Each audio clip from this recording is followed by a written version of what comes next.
안녕하세요, 허재현 기자입니다. 유튜브 방송 수익 구조 개선을 위해 허재현 TV가 인플루언서와 소비자를 연결시키는 신개념 쇼핑몰 유인회와 제휴를 맺고 자그마하게 상품 판매를 시작했습니다. 양질의 제품을 허재현 기자가 직접 경험해 본 뒤 여러분께 적극 추천드립니다. 구매 방법은 아주 간단합니다. 유튜브 영상 댓글란 상단에 올려둔 공지사항을 확인하시거나 허재현 기자가 운영하는 탐사보도 매체 리포액트의 누리집에 오시면 편리한 구매 방법을 확인하실 수 있습니다. 클릭 몇 번만 하면 될 정도로 아주 간편합니다. 판매 수익금의 일부는 허 기자의 취재 활동을 위한 제작비로 적립이 되니까요. 허 기자도 응원해 주시고 좋은 제품도 싸게 사고 일석이조의 기분 좋은 소비를 해보세요. 판매 상품은 주기적으로 바뀌니까요. 방송을 통해 계속 확인해 주십시오. 고맙습니다. 안녕하세요, 허재현 기자입니다. 자, 여러분, 유튜브 방송 수익 구조 개선을 위해 제가 조그맣게 팔고 있는 상품들입니다.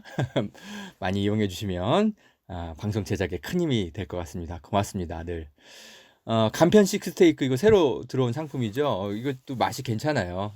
자녀들 간식으로도 좋고, 부부끼리 저녁에 술 한잔 하면서 간단하게 먹을 수 있는 그런 안주로도 괜찮은 것 같아요. 그리고 임실 치즈가 들어간 치즈떡도 꾸준히 잘 여러분이 구매해 주시고 계시네요. 그리고 피부를 계속 젊게 만들어주는 안티에이징 에센스도 오늘 새로 상품으로 추가됐거든요. 사이트 들어가서 한번 살펴보시고요.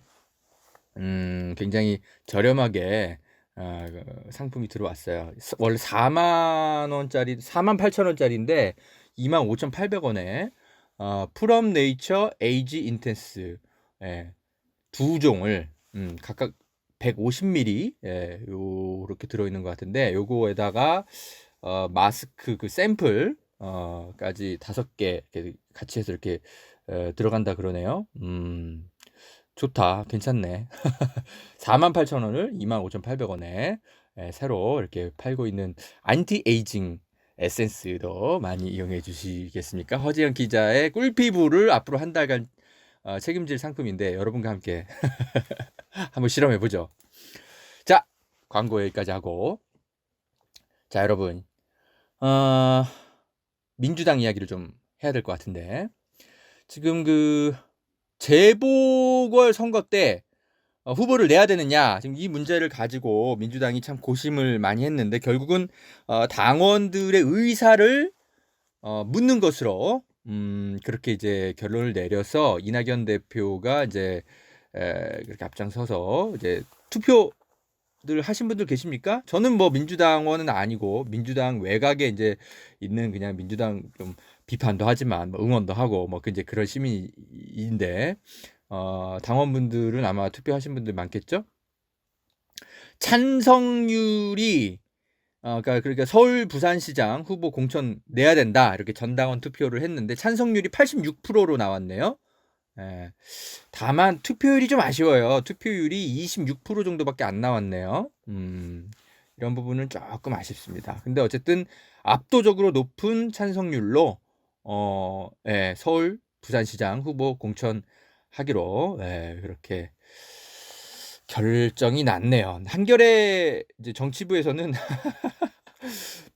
역시 예상대로 굉장히 비판적인 보도가 나오는 것 같은데, 그러니까 투표율이 너무 낮아서 압도적 찬성률이긴 하지만 투표율이 너무 낮으니까 10명 중에 2명 정도 찬성한 거에 불과하다. 중요한 의사결정에 너무 적극 지지층의 목소리만 반영되는 거 아니냐, 이런 우려가 나온다고 우리 한겨레 정치부의 김원철 기자, 저랑 아주 친하고 좋은 분이긴 한데 기사는 늘 마음에 안 들어. 자, 그래서 김원철 우리 한겨레 선배가 적극 지지층의 목소리만 너무 반영되는 거 아니냐, 이런 우려도 나온다고 한겨레 기사를 쓰셨길래 적극 지지층이 아닌 허재현 기자가 논평을 해드리겠습니다. 서울 부산시장 선거 민주당에서 내야 되는 게 맞습니다. 제가 이미 이전에도 말씀드렸어요. 근데 한 번 더 언급해 드릴게요. 저는 민주당 적극 지지층이 아니니까. 자, 여러분, 왜 서울 부산시장 선거에서 민주당이 그 후보를 내야 하냐면 보세요. 부적절한 문제의 당사자가 되어서 이 공직자가 사퇴했다면 국민은요, 그 당에 대해서 그걸 심판할 권리가 있어요. 그러니까 이번 지방선거 때 만약에 민주당에서 이제 그런 일이 벌어져서 공직자가 사퇴하고 재보궐선거까지 했다면 그거를 국민은 그게 불만이라면 심판할 기회를 가져야 돼요. 그 민주당은 후보를 내서 선택을 받든 심판을 받든 예?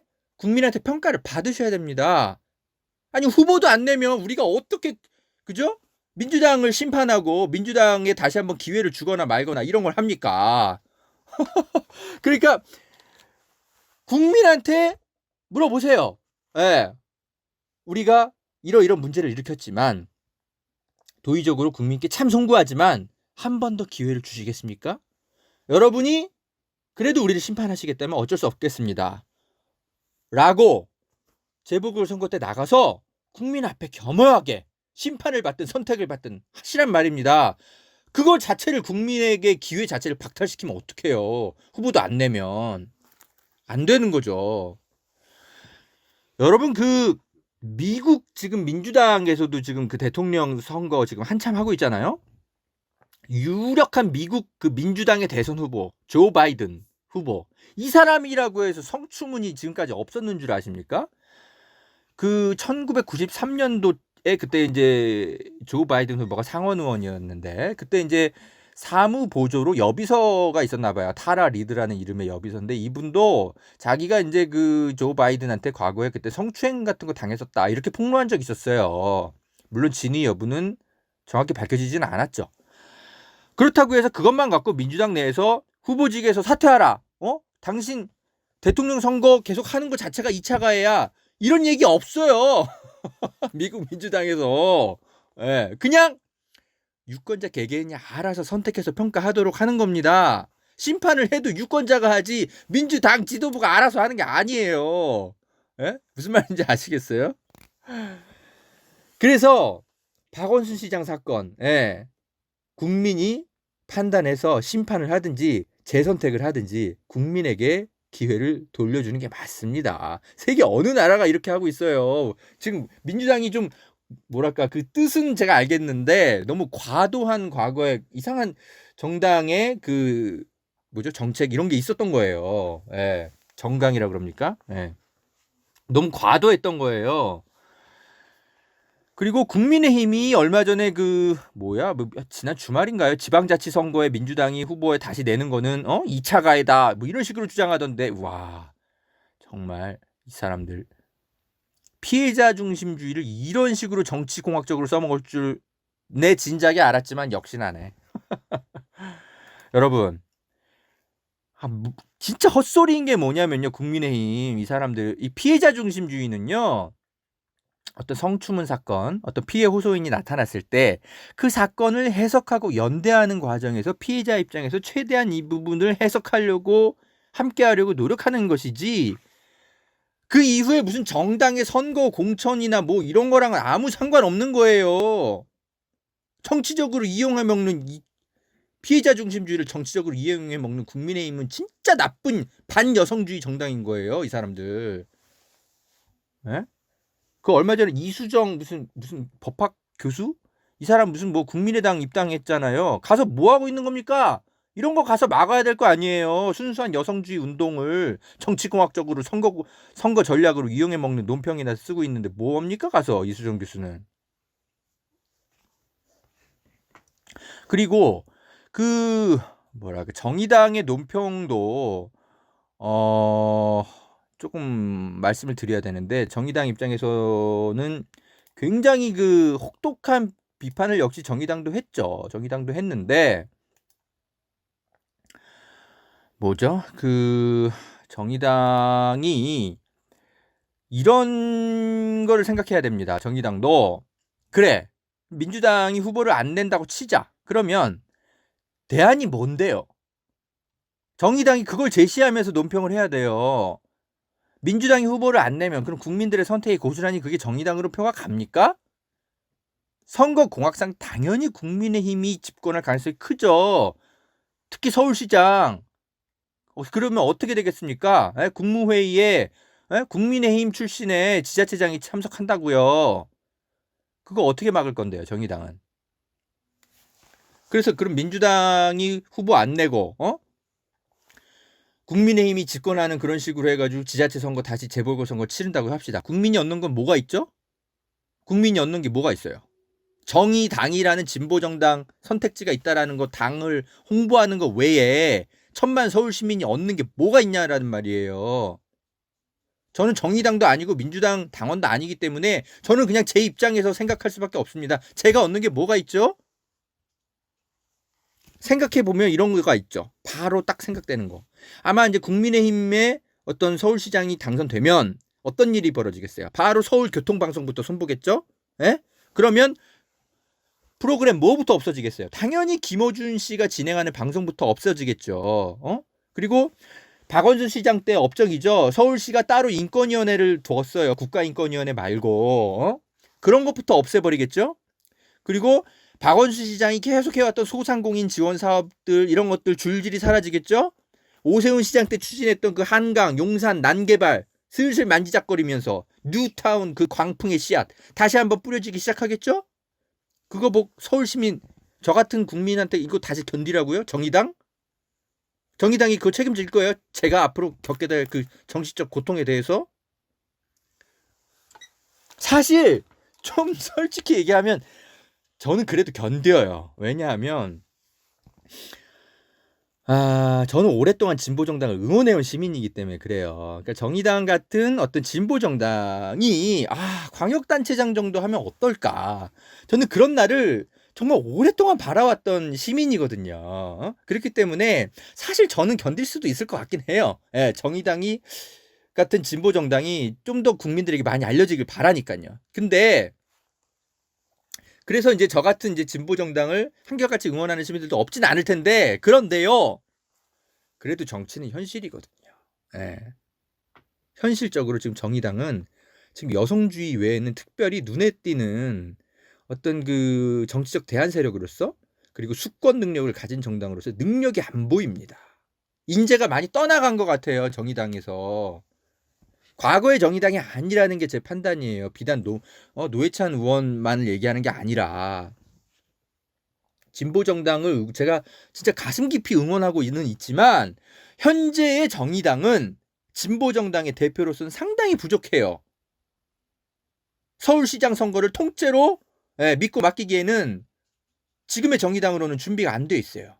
다른 국민들이 저처럼 진짜 진보정당에 굉장히 애정이 많은 사람들은 어쩔 수 없이 정의당에 투표도 할 수 있겠지만 대다수의 서울 시민들은 정의당에 투표 못 할 것 같아요. 과거처럼. 노회찬 의원이 살아계실 때처럼 그런 수준의 신뢰가 가는 정의당이 아니란 말입니다. 이제는. 국민의힘이 어부질이 다 가져가요. 정의당이 국민에게 정말 제대로 선택받으려면 본인들의 힘으로 국민에게 선택을 받아야지 민주당이 후보를 안 내는 그런 어부지리 방식으로 더 이상 국민의 선택을 받으려고 해서는 안 됩니다. 그리고 그 어부지리의 결과는 정의당이 가져가기보다 국민의힘이 가져갈 게 뻔하고요. 정의당이 더 이상 수권 능력을 가지고 있는 대한정당으로서의 능력이 안 보이는데 중도층 국민들이 정의당을 선택하겠습니까? 여성주의 빼고. 그래서 제가 이 방송을 준비하면서 약간 좀 생각해 볼 수 있는 대안이랄까요? 약간 고민해 본 게 뭐냐면 이런 거 정도는 생각해 볼 수 있을 것 같아요. 뭐냐면 여러분 민주당이 후보는 4대 보궐선거 때 후보는 4대 다만 정의당과 과거보단 훨씬 더 낮은 자세로 책임 있는 자세로 정의당과 단일화를 하는 거죠. 후보 단일화를. 그래서 연합 지자체장 선거를 해보면 어떨까? 그죠? 연합 지방자치 정권을 만드는 거죠. 뭐 서울시장은 민주당 후보가 하되 정무부 시장은 정의당이 가져가도록 그런 정도로 서로 협의할 수 있는 거죠. 그래서 민주당은 이제 정의당과 함께 이제 그 어떤 연합 그 선거를 치르면서 약속을 하는 거죠. 우리 사회의 여성을 비롯해서 각종 소수자들이 다시는 어떤 그 불합리한 상황에 내몰리지 않도록 제도를 다듬고 어떻게 하겠다 뭐 약속하는 거죠. 그런 상상해 볼 수 있는 여러 대안들이 있을 수 있는데, 그죠? 정의당으로서는 그냥 무조건 민주당 후보 내지 말아라. 뭐 국민의힘이 집권하거나 말거나 서울 1,000만 시민들이 고통을 받거나 말거나 앞으로 4년 동안 그렇게 얘기하는 건 정의당도 너무 무책임한 주장하는 겁니다. 정의당 스스로 집권을 하세요. 저는 앞으로 그 국민의힘 지자체장이 이끌어가는 그 서울시 나 그거 그 고통 다시 생각만 해도 끔찍한데요. 예. 난 정의당이 집권하는 것보다 그거 견디는 그 기간이 너무 더 길 거기 때문에 난 못 견디겠어요. 예. 나는 반대. 저는 민주당의 적극 지지층도 아니고 정의당 적극 지지층도 아니고 정말 그냥 서울 시민으로서 말씀드리는 거예요. 예. 고통스러울 것 같아요. 아유, 그 박원순 그 시장님 집권하기 전에 이명박 오세훈 정권 그때 그 서울시 진짜 생각만 해도 전 다시 진짜 돌아가고 싶지 않아요. 그 얘기 일단 좀 드리고요. 그래서 한겨레에서 중요 의사결정에 적극 지지층 목소리만 반영되는 거 아니냐는 우려도 나와라는 기사가 있길래 제가 적극 지지층이 아닌 제가 그래서 목소리를 내드립니다. 근데 이 투표율이 이제 10명 중 2명밖에 찬성 안 했다. 너무 투표율이 이제 낮으니까. 근데 그렇게 이제 분석을 했던데, 근데 이런 분석은 너무 한심한 게 뭐냐면, 아니 그러면 이런 식이면요, 예전에 이명박 대통령은 그때 당선될 때 투표율이 그 당시에 60% 정도 겨우 나왔을 거냐, 대통령 선거 때. 그리고 이명박이 득표율이 49%였는데 그렇게 따지면 국민 10명 중 3명밖에 찬성 안 한 대통령이었던 거예요. 어쩌라고. 선거란 게 다 그런 건데. 이런 식의 비판을 하지 마세요, 김원철 선배. 어쨌든 압도적으로 민주당의 여론은 지방선거 후보 낸다. 이렇게 결정이 된 거고, 저 같은 중도층의 입장에서는 그 결정이 맞습니다. 자, 윤석열 총장 좀 얘기 좀 아니다. 그래, 윤석열 총장 얘기 좀 먼저 하죠. 그 뭐냐면 지금 그 지지율이 지금 여론조사에서 17%인가 나왔더라고요. 지금 이거를 지금 뭐 어떻게 해석해야 되느냐, 뭐 각자 좀 말들이 좀 많은 것 같던데, 저는 이렇게 생각해요, 여러분. 요 얘기 좀 잠깐 논평해 드릴게요. 이게 이 윤석열 지지율이 보통 10%를 그 내외에서 왔다 갔다 했었잖아요. 근데 지금 6, 7% 이상 팍 뛰었죠. 이거는 무슨 효과냐면 청문회 효과입니다. 청문회 국정감사 효과, 그 효과인 거죠. 그러니까 제가 그때도 말씀드렸지만 윤석열 국감이 아니라 윤석열 토크 콘서트장으로 만들어내 버렸어요. 이 언론들이 합작을 해갖고 그렇게 해갖고 6, 7% 정도 끌어올린 그런 효과로 보면 돼요. 그래서 국민들이 이 사람 정치를 할 사람인지 아닌지 조금 봤다가 정치할 사람 맞네 이렇게 판단을 한 겁니다. 그 윤석열 국감 토크 콘서트를 보고. 그래서 더 이상 이 윤석열 검찰총장은 국민의 시선에선 더 이상 검찰 공무원이 아니에요. 검찰에 몸만 두고 있는 그냥 검찰 정치인인 거예요. 다만 상당히 불편한 소식인 건 틀림없지만 17% 지지율은, 그런데 뭐 꼭 그렇게 뭐랄까 비관적으로 막 해석할 수치는 아닌 게, 그나마 저들이 그렇게 악을 써도 이 정도인 겁니다. 그러니까 왜냐하면 우리 국민은 이제 소위 어떤 그 뭐랄까 기능인이라고 해야 되나?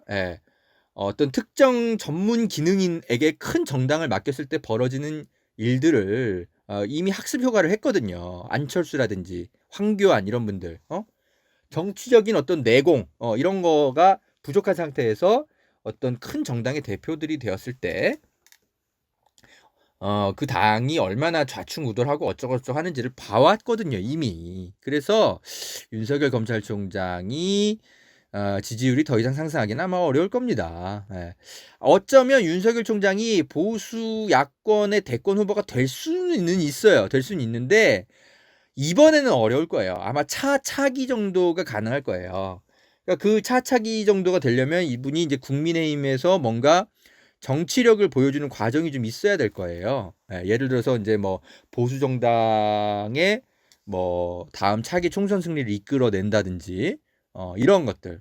그러니까 지금 이 검찰총장 경력 하나만으로는 어려워요. 대권 후보가 되는 건. 아니 그 법무장관이랑 뭐 총리까지 여기만 황교안으로도 저렇게 박살나는데 물론 뭐 그래도 이 저들이 퍼뜨리는 흑색 선전 우리가 계속 안심할 수는 없죠. 네. 그래서 이제 저 같은 진보 기자들이 물론 발로 뛰는 거고요. 그래서 저는 이제 윤석열 총장이 더 이상 검찰총장이 검찰 공무원이 아니기 때문에 국민의 시선이 이미 그렇다는 거예요. 그만 내려오셨으면 좋겠습니다. 감찰 받고 뭐하고 수사 받기 전에 내려오세요. 그거 받기 싫어서 계속 버티는 건가? 아무튼 윤석열 씨의 17% 지지율에 대해서 간단한 논평이었고요. 자, 그 이후에 지금 벌어지고 있는 검란이 아니라 검랄 사태에 대해서 좀 더 논평을 좀 2부에서 이어가 볼게요. 검란 아닙니다, 여러분. 검찰의 지랄 발광입니다. 검랄입니다. 검랄 사태에 대해서 2부에서 논평 이어가겠습니다. 잠시 후에 뵐게요.